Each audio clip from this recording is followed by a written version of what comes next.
Hi, I'm Rubbo, an instructor of physics at College of Southern Nevada. Today we're in Pahrump, the home of Awkward Silence, one of the first tech challenge teams that competes in FIRST Robotics.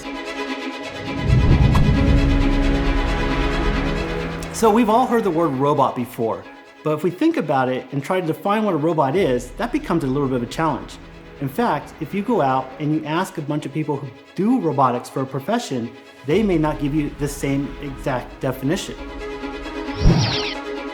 So classically, when we think about what a robot is, we usually think about films, and we think of a humanoid robot, and that's something that has arms, has legs, a torso, a head, looks very human-like, maybe with a metal skin to it, but that is just the fictional version of a robot. In our everyday lives, a robot can be found everywhere around us. For example, a thermostat is a version of a robot, because what it does is it measures the temperature of the room. It will take that and process it and says if the temperature is not at a certain level, it's going to kick on the AC or maybe the heat. So that's an example of a robot that maybe we've overlooked. So there's examples of robots in our everyday lives that sometimes we overlook just because they don't have arms and legs to them. But one thing that all people will agree upon is a robot is a physical thing that repeats a task over and over. So this is a great example of what a robot might look like. Here what we have is a First Tech Challenge robot built by Awkward Silence in Pahrump, and it demonstrates the key essential features of what a robot might have. For example, on this particular robot, in the front is a camera. This is a type of sensor that measures the environment around it and takes in that information and feeds it into its brain. In this case, the brain for this robot is located in this black box in the back. In this brain here, it takes in that information, processes it, and makes a decision. So during a competition, based on what the camera is seeing, this brain will make a decision or not to move this arm. So a robot is, at the end of the day, a physical device built by humans. So this is just a chunk of metal that on its own can't make its own decisions ahead of time. What we have to do as roboticists is to teach it how to actually interact with the environment. And that's where the computer comes involved. What we do is we program the robot to learn how to take in information, process it, think about it, and make decisions based on what we need as humans. Hi, I'm Dylan, and this over here is the robot that Dr. Rubbo was talking to you earlier about.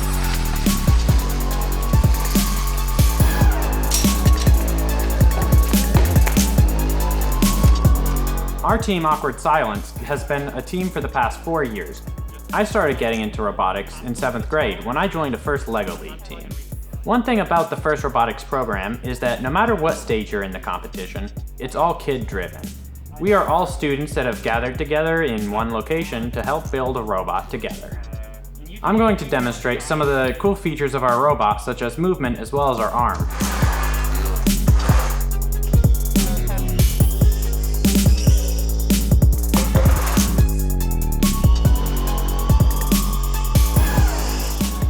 So one interesting thing to note about our robot is that I'm actually able to control it with this controller right here.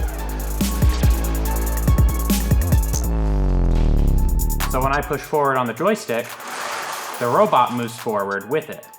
My brother's actually a part of the first LEGO League Explorer program, and now we're going to see what his team is working on. Hello, my name is Jackson, and I'm 10 years old. I'm a part of the team LEGO Miners. This is the robot that we're building. It's pretty much just the build that we were supposed to build at the beginning of the year, and the main build connected by little stick things. And I have structure down here that can that hold it up so it doesn't all just collapse down. These are the motors which will run it. This is how I make my robot move. This is pretty much the program. There's a start button right here. And then it will start spinning it. And then this is the button you use to stop the robot.